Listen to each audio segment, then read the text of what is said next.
como todos ya saben, pues el doctor José Restrepo, en conjunto con el doctor Rafael, eh, tuvieron el, la asertividad de crear este grupo para reunirnos todos los jueves y revisar electros difíciles. Siempre que vamos a llegar a revisar electros, pues tenemos que partir de una base, y más en estos tiempos en donde pues todo lo tenemos que hacer por la virtualidad y ya no lo podemos hacer presencial como lo hacíamos antes.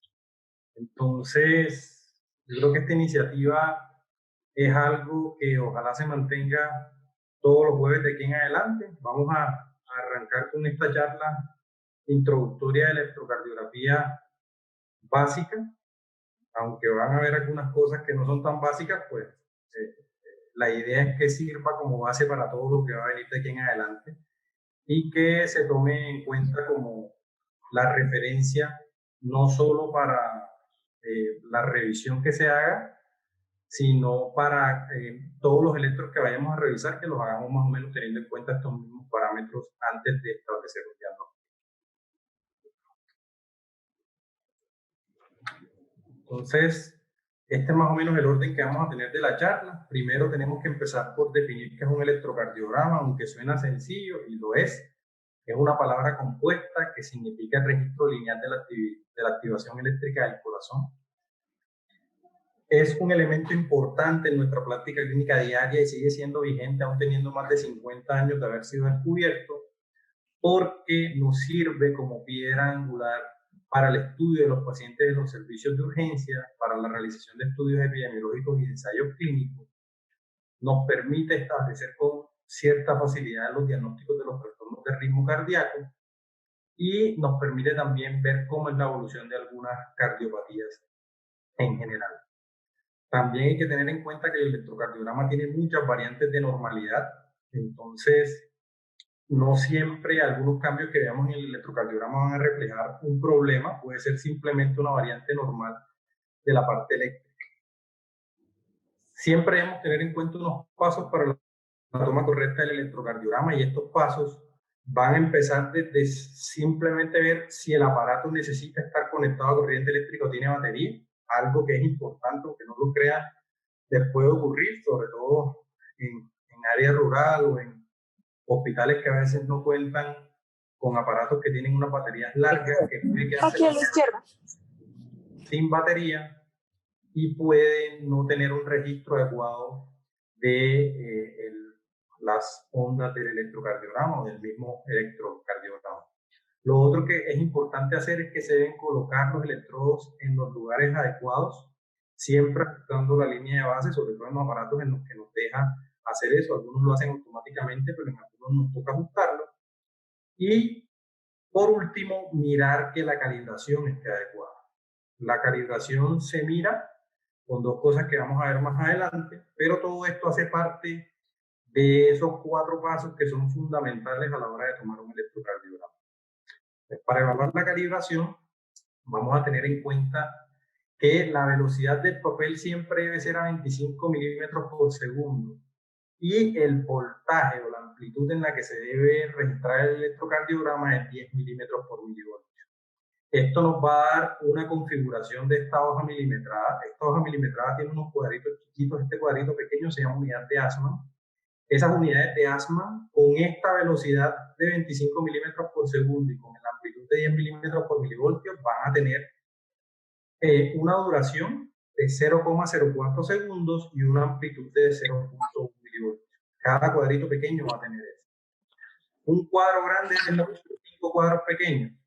Entonces un cuadro grande va a tener una duración de 0,20 segundos o 200 milisegundos y de 0,5 milivoltios como término general para la amplitud.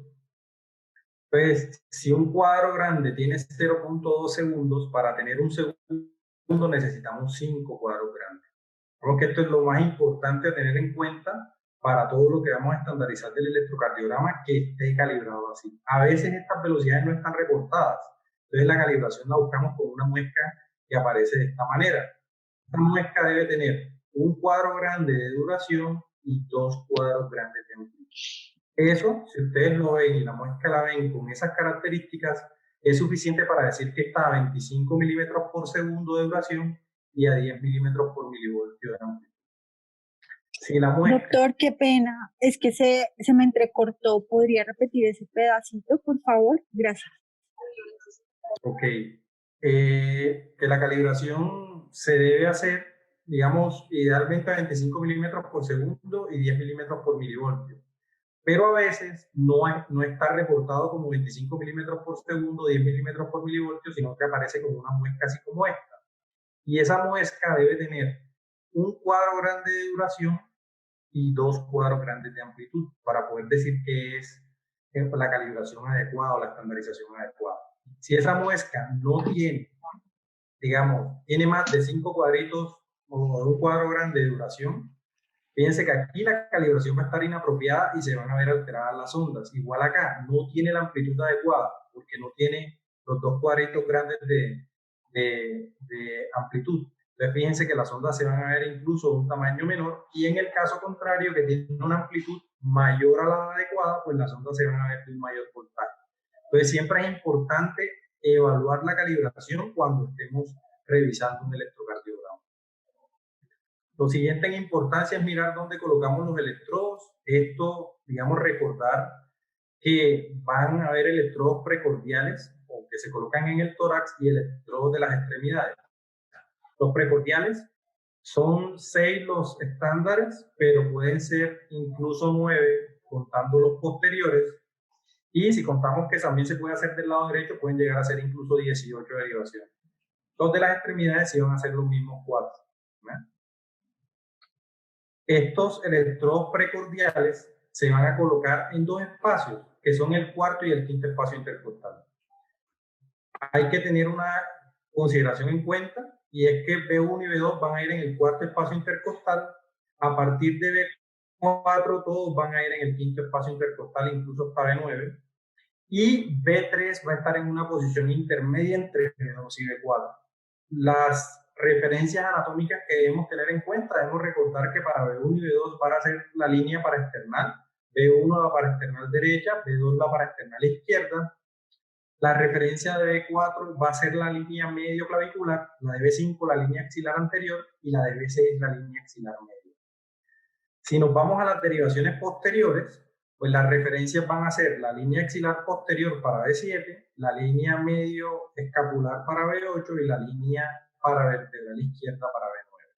Así como ubicamos estas derivaciones del lado izquierdo, las podemos ubicar del lado derecho. Siempre que se hacen derivaciones del lado derecho, se les debe agregar la letra L, independientemente de si son precordiales o son anteriores o posteriores. Siempre se debe colocar la letra L. Y van a ser exactamente en la misma ubicación que acabamos de mencionar para las derivaciones. Estas derivaciones precordiales cortan el corazón en el plano horizontal, es decir, lo cortan en sentido, en el sentido horizontal y van a dejar el corazón dividido en un segmento superior y un inferior. Esta es la representación, la figura que ven al lado izquierdo de sus pantallas es la representación de esas 6 derivaciones precordiales en el plano cartesiano. Siempre debemos tener en cuenta la ubicación de los electrodos. Fíjense que si los electrodos se colocan más arriba del cuarto espacio intercostal, que es un error muy frecuente, pueden cambiar la morfología de las ondas y fácilmente pueden llegar a pensar incluso en bloqueos completos de rama. Y ubicándolo en el espacio adecuado, pues fíjense cómo no se va a ver esa alteración. Las derivaciones de las extremidades, pues aquí para recordar que pues se colocan en las 4 extremidades, pero hay una que es el polo a tierra, que es la pierna derecha.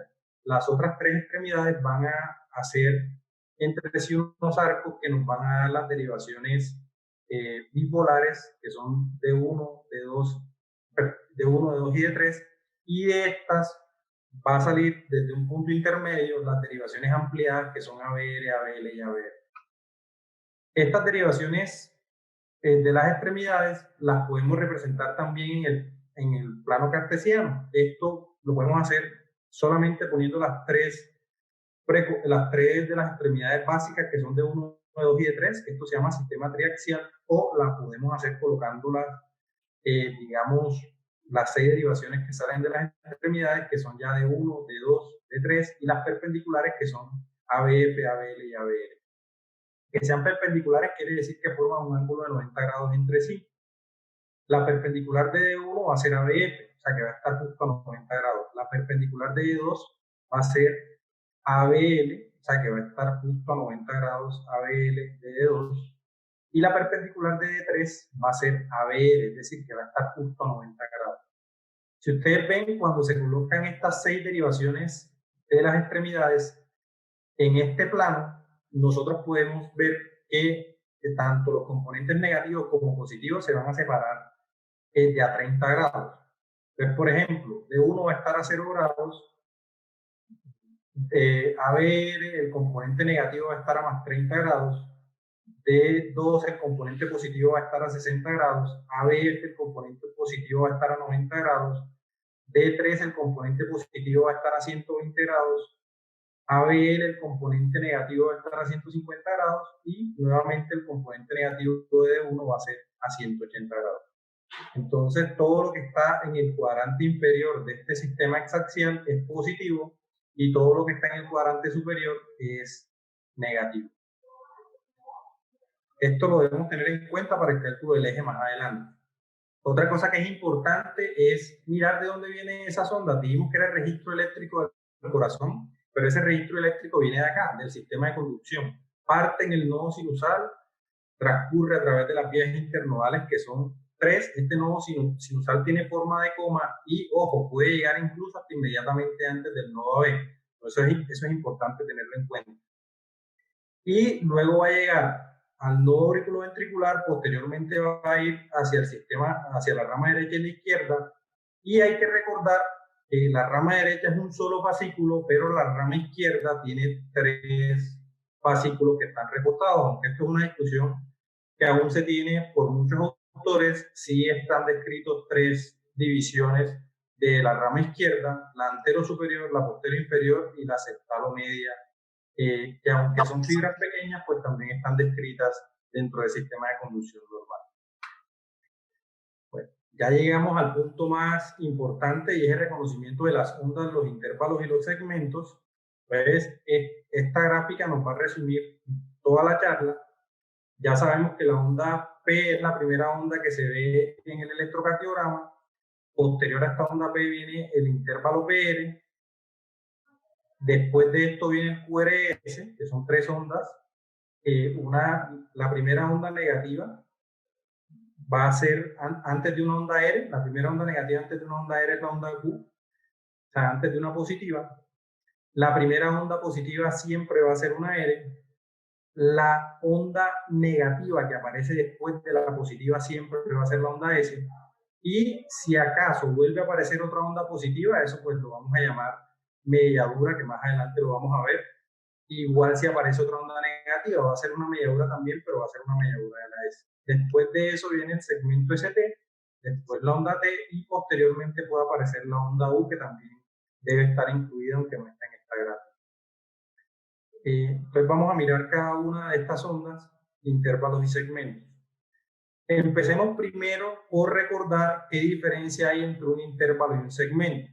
Entonces la diferencia importante entre un intervalo y un segmento es que el intervalo incluye ondas y el segmento no las incluye. Otra cosa que vamos a mirar es qué representa la onda P. Entonces no sé si Daniela Sanabria nos puede decir qué representa la onda P. Hola, doctor. Sí, la onda P representa la depolarización de las aurículas. Perfecto. Entonces, esa onda P, que va a representar la despolarización de las aurículas, es un cuadrado que va a medir 2.5 cuadritos, tanto en amplitud como en duración. Entonces, esto es importante tenerlo en cuenta porque cuando la onda P se aumenta en amplitud o en duración, podemos empezar a pensar en crecimiento de las aurículas, sobre todo, que son las que se van a ver reflejadas en ese aumento de la amplitud o de la duración de las ondas. Eso lo vamos a ver en unas charlas posteriores y con electrodos de casos clínicos que encontremos. La onda P se va a evaluar igual que la onda T y que la onda U. Es decir, vamos a mirar si es positiva, si es negativa, si es difásica, es decir, que tiene dos componentes, si está aplanada, si es picuda. Ojo, el concepto de picuda, ¿qué quiere decir? Que cuando ustedes dividen la onda en dos, los dos componentes de la onda son iguales. Eso es lo que quiere decir picuda. O sea, no que tenga un pico al final, sino que al dividir esa onda en dos, las dos mitades sean iguales. Y también puede ser bimodal cuando tiene dos ondas y las dos son o negativas o positivas. Entonces es importante tener todas estas morfologías que puede tener la onda P y que podemos encontrar incluso en un mismo electrocardiograma de un paciente. Lo otro que sí es el intervalo PR. Entonces quisiera que María Andrea Sandoval me diga qué representa el intervalo PR o PQ. Hola, doctor. Hola. ¿Aló, me escuchan? Se te escucha. Listo. Doctor, el intervalo PR es pues el retraso que tiene el anillo entre las aurículas y los ventrículos. Okay. Y pues es el tiempo que se da entre la despolarización. Ok. O sea que el intervalo PR lo que va a mirar es el tiempo que va a tardar el impulso desde que se formó en el nodo sinusal hasta el inicio de la activación ventricular, ¿cierto? O de la despolarización ventricular. Ese intervalo PR va a estar desde el inicio de la P hasta el inicio del QRS y debe medir entre 120 y 200 milisegundos. Ese intervalo PR puede estar normal, puede estar prolongado o puede estar corto. Cuando está prolongado, vamos a pensar en que hay algo que está retrasando más el impulso y en ese caso debemos pensar en los bloqueos auriculoventriculares. Cuando está corto, tenemos que ver si además hay algo que se llama onda delta, porque que esté corto puede significar o que el impulso se formó más abajo, más cerca del nodo AB, o que hay algo que está haciendo que el impulso se vuele el sistema de conducción normal como una vía accesoria. Cuando es una vía accesoria, la mayoría de las veces nosotros, bueno, en la mayoría de los casos en los que se tiene esa vía accesoria es porque se observa la onda delta, que es esa muesca que tiene la onda R y que nos va a decir que hay algo que está haciendo que el impulso llegue antes de tiempo a el ventrículo, volándose el sistema de conducción normal. Ojo, esto puede no verse en todos los casos, pero siempre que tengan un PL corto, piensen en la posibilidad de una vía accesoria como algo que puede estar causando algo que se llama síndrome de preexcitación. Bueno, el QRS representa la despolarización de los ventrículos, tiene una duración que está entre 60 y 100 milisegundos y es importante recordar que tiene tres ondas que tienen que ver con los tres vectores principales que tiene el ventrículo. Hay un vector inicial que es el vector que nos da la onda Q, un segundo vector que es el que nos da la onda R y un tercer vector que es el que nos da la onda S. Dependiendo de la derivación que estemos mirando de las precordiales, eso nos puede tener o no todas estas ondas dependiendo cuál sea la derivación que estemos mirando. Importante recordar que en el QRS también vamos a ver el tiempo de activación ventricular y eso lo vamos a ver en algo que se llama la deflexión intrínsecoide. Eso va desde el inicio del QRS hasta el punto máximo del aire y ese representa el tiempo que tardan los ventrículos en activarse. Esto es importante especialmente cuando hablemos de hipertrofias o cuando hablemos de bloqueos de rama en los que esta deflexión intrínsecoide adquiere una parte fundamental también en el diagnóstico. El QRS puede tener distintas morfologías. Puede tener, como les dije, las tres ondas, puede tener solo dos ondas o puede tener una sola onda del QRS representada dependiendo la morfología que se tenga. Y fíjense que puede tener una nomenclatura de minúsculas o mayúsculas. Las minúsculas o las mayúsculas van a depender de si esa onda R, esa onda S o esa onda Q tiene una amplitud que supere 3 cuadritos pequeños. Es decir, si tiene menos de 3 cuadritos pequeños es una minúscula, si tiene 3 cuadritos pequeños o más es una mayúscula.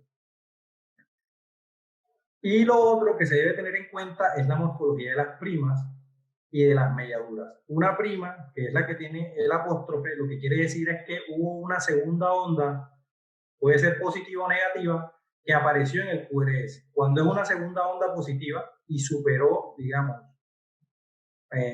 se presentó la morfología, una onda positiva, una onda negativa que superó la línea isoeléctrica y otra onda positiva, adquiere la morfología de prima como tal. Igual pasa con la onda S. Si hay una onda negativa con otra onda positiva y otra segunda onda negativa, esa segunda onda negativa superando la línea isoeléctrica se va a llamar onda S'. Cuando esa muesca no supera la línea isoeléctrica, se llama melladura. ¿Ya? Entonces puede haber melladura de la R, melladura de la Q e incluso melladura de la S. Pero es importante que tengan esto en cuenta, el concepto de melladura y el concepto de prima. Este concepto de prima es importante tenerlo en cuenta en algo que se llama QRS fragmentado y que también vayamos a ver, sobre todo cuando hablemos de muerte súbita. Lo otro que tenemos que mirar es qué representa el segmento ST. Entonces, quisiera que José Alejandro Ramírez me dijera qué representa el segmento ST.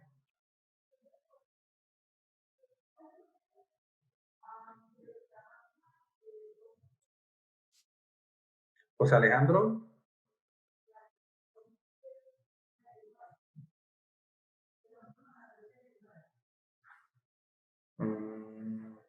La otra Daniela no está conectada. Sí, señor, aquí estoy. Cuéntanos, Daniela, ¿qué representa el segmento ST? El segmento ST representa el inicio de la repolarización ventricular. Ok, ¿qué importancia tiene el ST? ¿Por qué es importante para nosotros el ST, el segmento ST?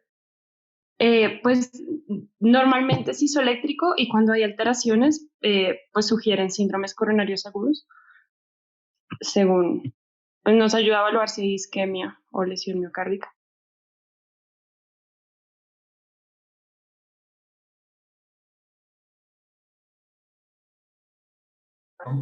Exacto, sí. Y lo que tenemos que mirar es que pueden haber alteraciones en ese segmento ST de su inicio, en el punto J, cosas como la repolarización precoz que da un nocho, una muesca al inicio de ese segmento ST, como puede haber también una elevación o un infra en nivel del ST. Pero siempre para mirar si hay una elevación o un infra en nivel, tenemos que tener una línea isoeléctrica que es la referencia. Y usualmente la referencia la tomamos con el segmento PR y con el segmento que está posterior a la onda T. Entonces, esto es importante tenerlo en cuenta para poder definir si hay un supra o un hipernivel del ST.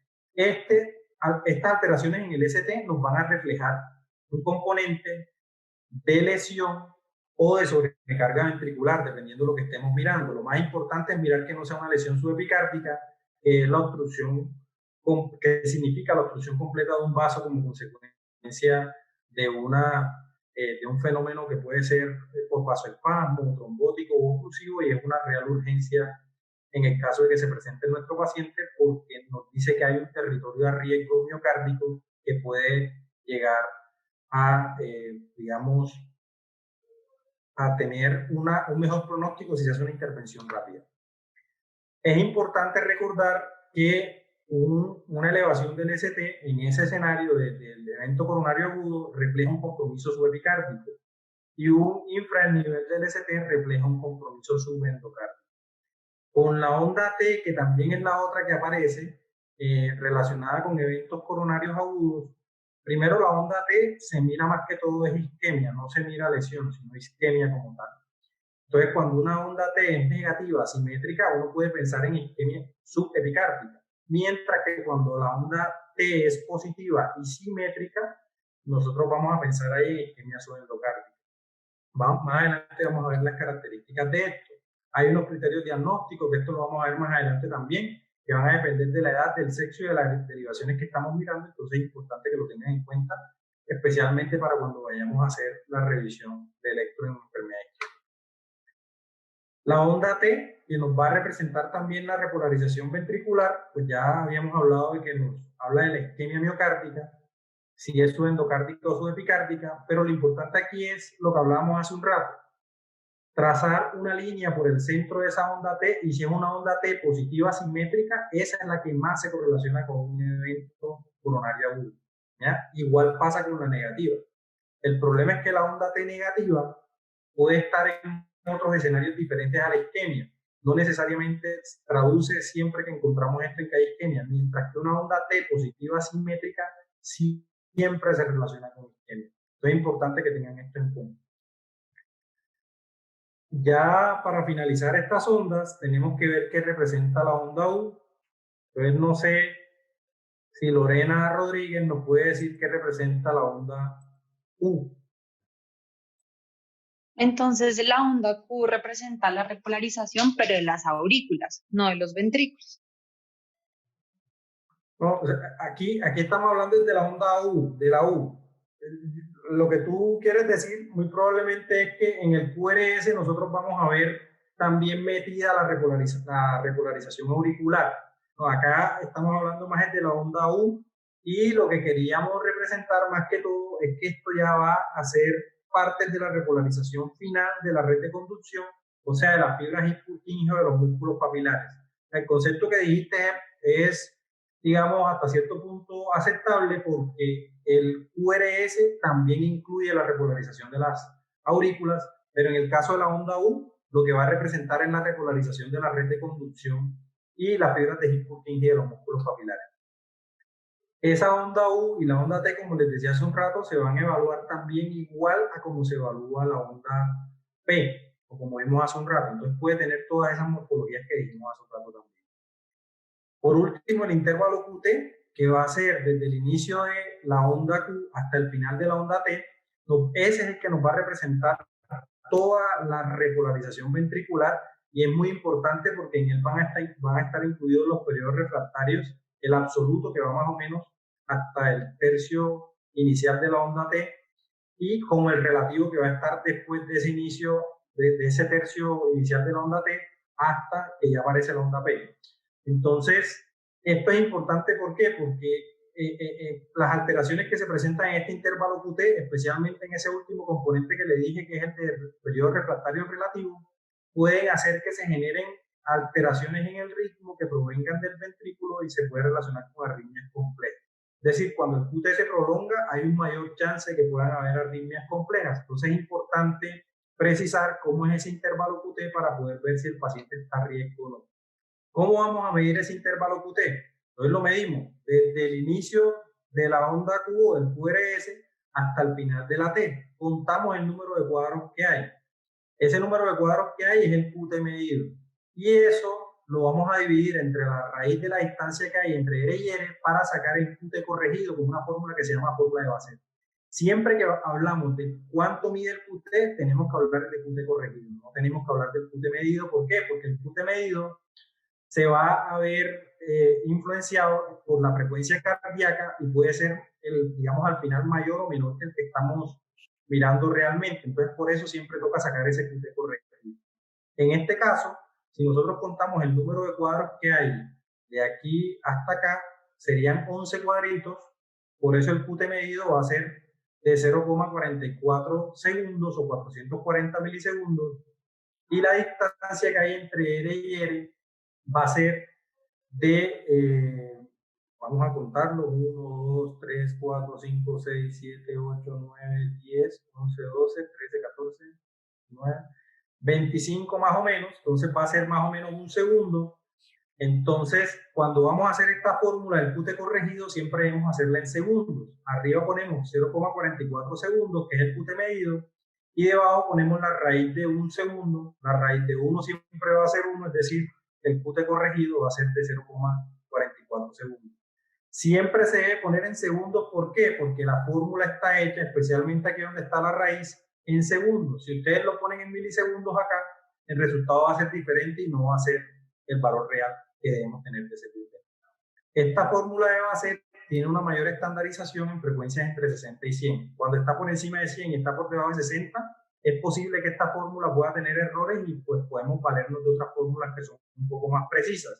Pero la recomendación es que al menos cuando nosotros hablemos de intervalo QT, siempre mencionemos este QT corregido por fórmula de Basset. Otra cosa que es importante en el electro, ya para mirar un ejemplo, es la zona de transición.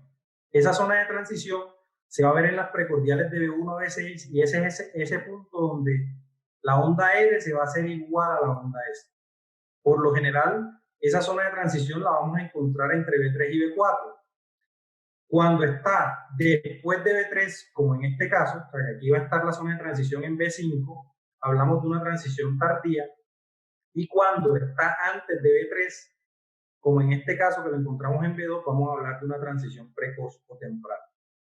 Eso, más adelante lo vamos a ver, se puede relacionar con trastornos de la conducción intraventricular o con fenómenos isquémicos también, o con necrosis como tal, que hagan que se altere ese vector que nos da la transición de la onda R y de la onda S en el electrocardiograma.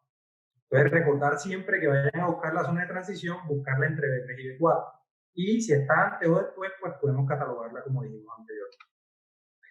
En resumen, los aspectos más importantes de cada una de las ondas y los intervalos que vimos, pero más significativos, pues la onda P, recordar que tiene una duración máxima de 100 milisegundos y una amplitud máxima de 0.25 milivoltios.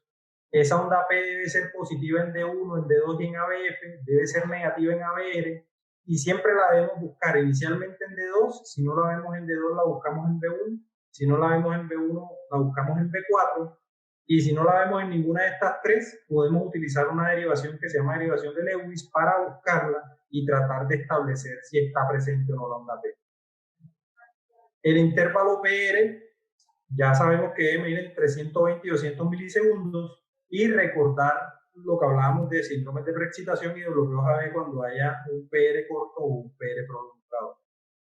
El QRS, las características importantes van a depender de las variaciones normales que se tienen.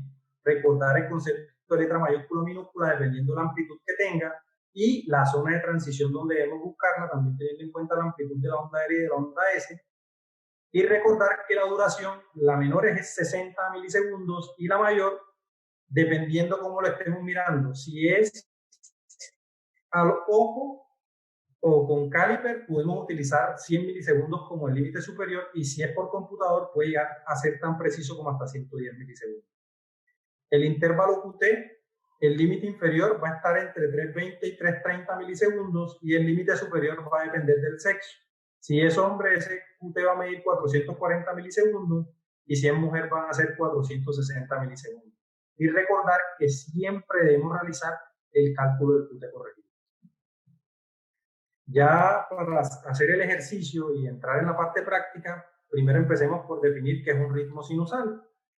Entonces, no sé quién de los participantes nos puede decir qué es un ritmo sinusal o cómo se define un ritmo sinusal. Por ejemplo, Laura Patricia Camargo Sánchez. Hola, doctor, ¿cómo está? Bien. El ritmo sinusal es cuando tenemos una onda P que se identifica antes de cada QRS y un QRS después de cada onda P. ¿Algo más? El ritmo es regular. Quiere decir que es un ritmo que nació en el nodo sinusal y se desplazó por todo el sistema de conducción normal, ¿cierto? ¿Eso qué quiere decir? En términos electrocardiográficos, cosas como las que dijo la doctora. Primero, hay una onda P. Segundo, presenta la morfología PQRST y se repite. PQRST, PQRST, PQRST. Tercero, la onda P es positiva en D1, D2 y ABF. Y cuarto, la onda P es negativa en ABR. Si tiene esas cuatro cosas, es un ritmo sinusal. ¿Ya? Seguro es un ritmo sinusal. Hay otros criterios que pueden o no pueden estar, como por ejemplo van a encontrar en los textos que dice que si el intervalo RR es regular, en la arritmia sinusal RR no es regular y es un ritmo sinusal. Que el intervalo PL sea constante, bueno, el doctor Podrick, que es uno de los doctores más reconocidos que hay, habla de que el bloqueo AB de primer grado y el bloqueo AB de segundo grado, digamos, hasta cierto punto podrían encontrarse dentro de la definición de ritmo sinusal. Sin embargo, en el bloqueo de segundo grado hay que recordar que hay una P que no conduce, a que yo no estoy tan de acuerdo con el de segundo grado. El de primer grado sí puede ser catalogado como un ritmo sinusal. Y lo otro, que la frecuencia cardíaca esté entre 60 y 100 por minuto, pues tenemos frecuencias por debajo de 50 y son bradicardia sinusal, si tiene las cuatro características que mencionamos, y tenemos frecuencias por encima de 100 que son taquicardia sinusal, si tienen las 4 características que mencionamos, y pues también son ritmos sinusal. Entonces, importante recordar para definir el ritmo sinusal que tenga estas 4 características iniciales, y si las tiene, seguro es un ritmo sinusal. Lo segundo que debemos hacer para el ejercicio es calcular la frecuencia cardíaca, y aquí sí tenemos que mirar si el ritmo es regular o si es irregular. Si es un ritmo regular, tenemos métodos que se basan en cuadros grandes y métodos que se basan en los cuadros pequeños, y la distancia que hay entre las R medida por cuadros grandes o por cuadros pequeños. En el ritmo irregular, el único método que, digamos, hasta cierto punto nosotros recomendamos hacer es el de los 6 segundos, y lo que se hace ahí es que se mira el número de QRS que hay en 6 segundos y se multiplica por 10 para establecer cuánto es la frecuencia cardíaca en un minuto. Para esto nos toca volver a recordar esta nomenclatura del papel. Si dijimos que un segundo eran 5 cuadros grandes, para hablar de 6 segundos tienen que ser 30 cuadros grandes. Si un cuadro grande son 5 pequeños, entonces quiere decir que 6 segundos son 150 cuadros pequeños, para los que quieran hacerlo con cuadros pequeños. Entonces, recordar, en ritmos regulares se utiliza el método de los cuadros grandes. Aquí hay 2 opciones, una que tiene que ver más que todo con que siempre caigan cuadros grandes de cuadros, entonces van bajando 300, 150, 175. Y digamos, el otro método es dividiendo 300 entre el número de cuadros grandes que separan las 2 ondas L. Eso lo vamos a ver en un ejemplo más adelante.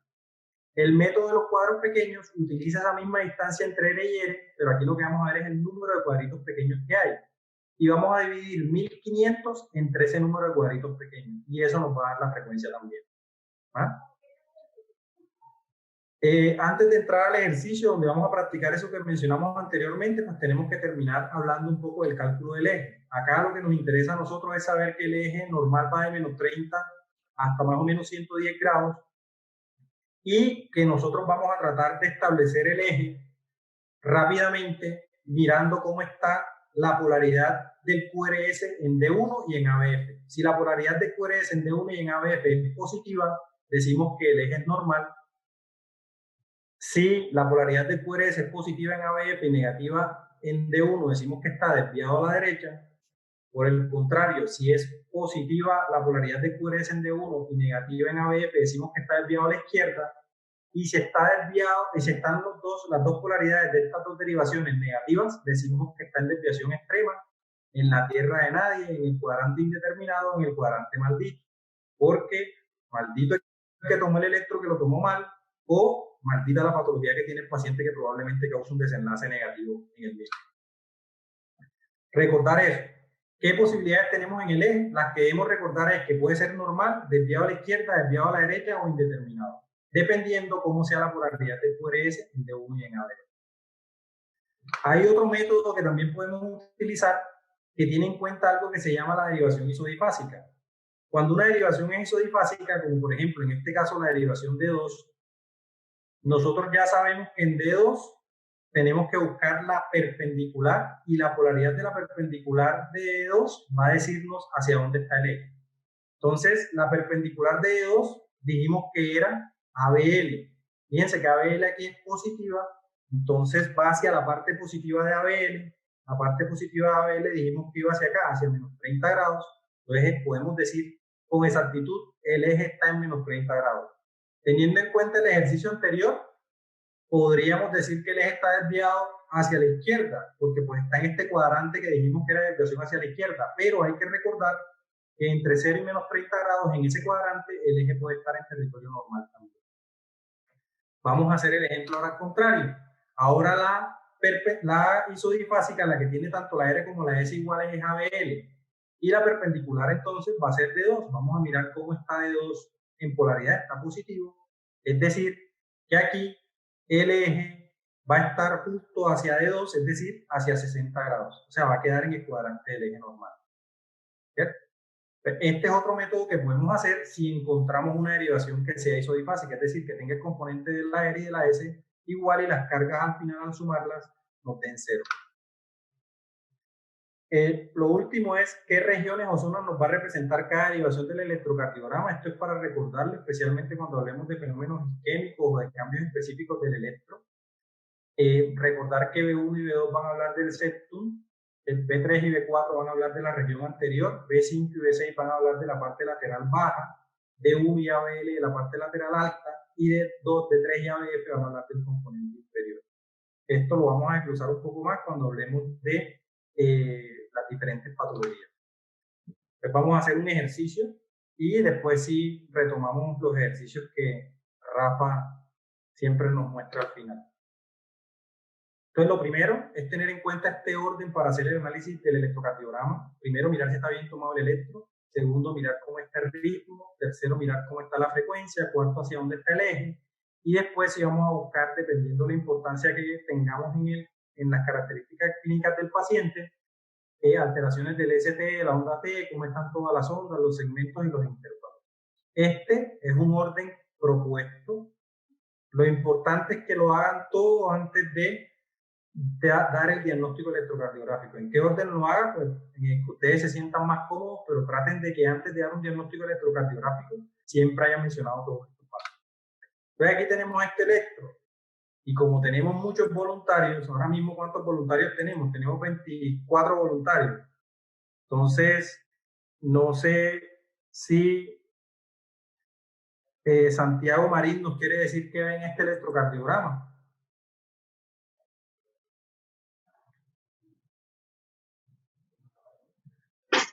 Buenas noches, buenas tardes, noches.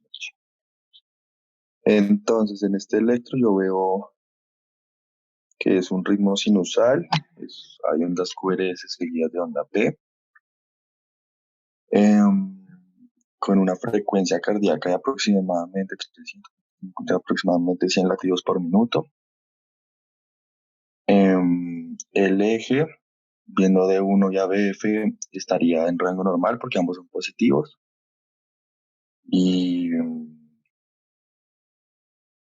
pues ya, yo creo que es un electrocardiograma normal.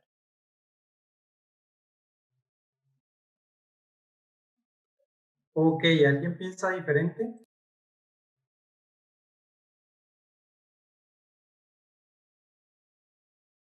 ¿Cuánto tiene de frecuencia? ¿Todos están de acuerdo con que tiene? Yo creo que es una taquicardia sinusal. Una taquicardia sinusal. Ok, listo. Entonces, Vamos a mirar. Arritmia sinusal. Arritmia sinusal. Vamos a mirar. Vamos a mirar.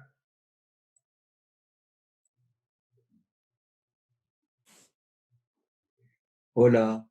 Entonces, ¿sí? Hola, doctor, ¿cómo está? Con Diego Salas.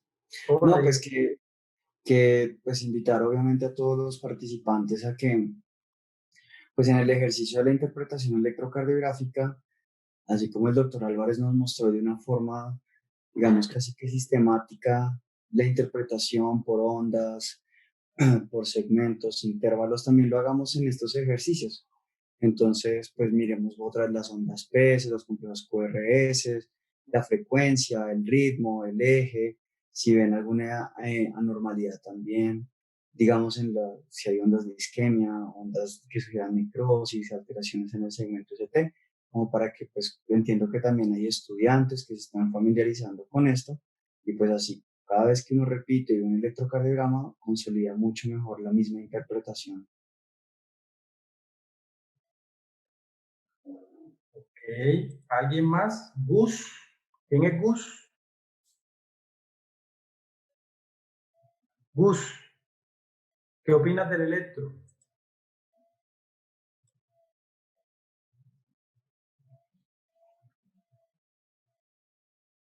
Ok, bueno, vamos a revisar entonces para que vean más o menos en qué orden creo que es como el más apropiado para hacerlo. Entonces, lo primero es mirar qué ritmo sea sinusal. El doctor nos dijo que sí. Entonces, primero buscar que tenga onda P.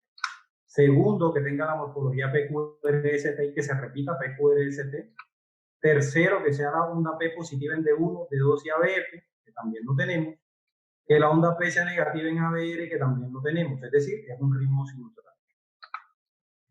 ¿Cuánto tiene de frecuencia cardíaca? Entonces tenemos que mirar si es un ritmo regular o no. ¿Es regular o es irregular? Parece que es regular, ¿cierto? Entonces podemos utilizar el método de los 1500 entre el número de cuadros pequeños. Si vemos aquí hay 3 cuadros grandes y 3 cuadros grandes serían 15 cuadros pequeños. Entonces serían 1500 entre el número de cuadros pequeños nos da 100, que sería la frecuencia allí en ese momento. O podemos utilizar el método de los cuadros grandes también. Entonces sería 300 entre el número de cuadros grandes, que son 3, y también nos va a dar 100. ¿Cierto? Pero como no todo es perfecto, fíjense que el RR no es regular. Aquí cambió. ¿Sí ven? Entonces, como es un ritmo irregular, nos toca hacerlo con el método de los 6 segundos. Y en esos 6 segundos, que aquí ya contamos 30 cuadritos, ya les hice trampa y conté los 30 cuadritos acá, contamos el número de QRS: 1, 2, 3, 4, 5, 6, 7, 8, 9 y 10.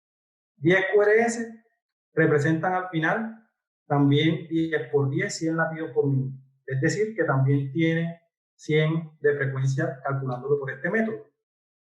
Y lo último a hacer antes de empezar el análisis onda a onda es mirar cómo está el eje. Entonces, para mirar el eje, recuerden que hay que mirar cómo está la polaridad del QRS en D1 y en ABF. Entonces, si miramos D1 y ABF, miramos que la polaridad es positiva en los dos. Es decir, que va a estar en el cuadrante normal entre 0 y 90 grados, o sea que el eje es normal también. O sea que es un electro completamente normal. Al hacer el análisis onda a onda, pues la onda P tiene menos de 2 cuadritos y medio tanto en amplitud como en duración. El PR va a estar alrededor de 140 milisegundos como máximo, donde se ve un poquito más largo y mejor. El QRS va a estar entre 60 y 110. El ST se va a ver un poquito elevado en las derivaciones como en B1. Fíjense, pero no alcanza a durar 60 milisegundos esa elevación, o sea que puede no ser algo patológico o anormal. La T se ve positiva en casi todas las derivaciones, exceptuando en ABR, pero pues guarda una buena morfología en las que se alcanza a ver con un poquito de... Perdón, tengo una pregunta, doctor, con respecto al ST que estaba mencionando. Entonces ahí se consideraría elevación de punto J. Sí, se puede considerar una elevación del punto J, pero también fíjense que hay un ST que es corto con una T que aparece antes de tiempo, o sea que podría ser también representación precoz, o podría ser también una variante normal de un adulto joven, especialmente si es hombre. Y digamos que esa elevación del ST nos toca correlacionar, el electro nos toca correlacionarlo con las características del paciente, tanto de nuestra anamnesis como nuestro examen físico, para poder establecer si hay o no cosas que puedan influir en que esas ondas se vean así. ¿Ah? Listo, no gracias. No hubo en ninguna, pero pues digamos que podemos concluir que es un electrocardiograma completamente normal. Ese análisis, para decir que el electrocardiograma es normal, se debe hacer así como lo hicimos siempre. Lo que pasa es que la mayoría de las veces ya nosotros lo hacemos en forma automática, en la mente, pero siempre deben hacer eso tal cual, paso a paso. O sea, si ustedes lo hacen muy rápido, no tienen en cuenta todos esos pasos, pueden cometer errores en el diagnóstico electrocardiográfico. Bueno, muchísimas gracias.